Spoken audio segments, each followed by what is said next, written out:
Penny Wong has made some pre-prepared comments in a speech last night that goes some way to a pretty decent foreign policy shift, recognising a Palestinian state potentially before Israel does, or there's an agreement on a two-state solution. Joining me now is the Shadow Finance Minister, Jane Hume.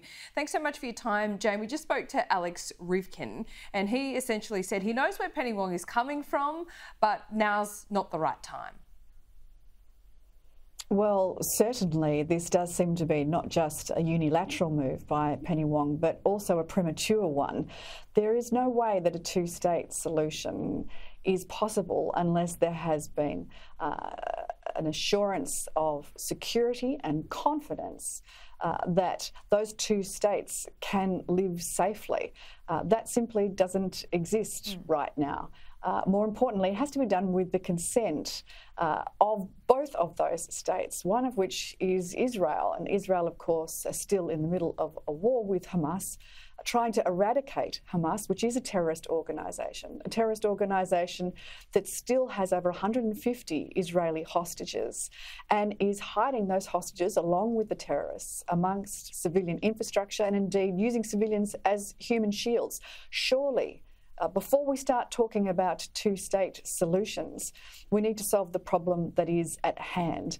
Every time Penny Wong goes out and talks about the crisis that we're facing now in Israel and Gaza, the first thing that she should be calling on is for a release of those hostages. It's been 6 months since those barbaric October 7 attacks. Those hostages are still there, and Israel is waiting to have them returned. And until that time, well, really, a two-state solution is a pipe dream. This is a significant shift away from what has been bipartisan public policy, foreign policy for decades. I'm astounded that Penny Wong has gone out so hard at this point in time, so prematurely and so unilaterally. Australia and Penny Wong herself has repeatedly called for the release of hostages immediately. I think that was part of what she was trying to say last night with those two things, the release of hostages immediately and front-running a two-state solution. Do you see where she's coming from? Is that conditional, though? A two-state solution has been government policy, bipartisan government policy. Well, this is the thing. The two-state solution has been bipartisan government policy for years. Those normalisation of relationships between Israel and its Arabic neighbours has been progressing very well. You look at countries like Jordan, like Egypt. This has been working well. It was the actions of Hamas that have caused the crisis we are facing now. If you come out and say the solution to this is an independent Palestinian state, you're simply rewarding the actions of terrorists. Quite frankly, we want to see that the release of those hostages, that an established Palestinian authority that is reliable, and should all of these things, and an assurance of safety for the Palestinian state and respect for the existence of an Israeli state. Those should all be preconditions for a two-state solution. I understand that. So a two-state solution is still very much kind of a bipartisan issue. Yes, there are splinters, and that's what we're talking about today, where you diverge from the government here. But when you say assurance of the security need to be made and there needs to be a reliable Palestinian leadership, I mean, assurances from who? And who is the reliable Palestinian Authority?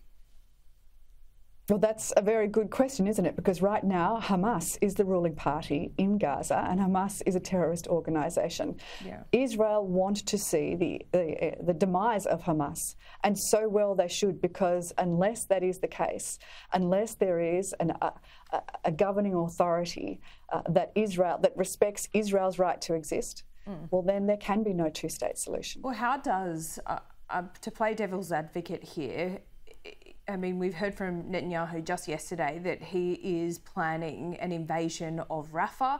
Alongside that, he says Israel has a plan to protect the 1.4 million Palestinian civilians living there.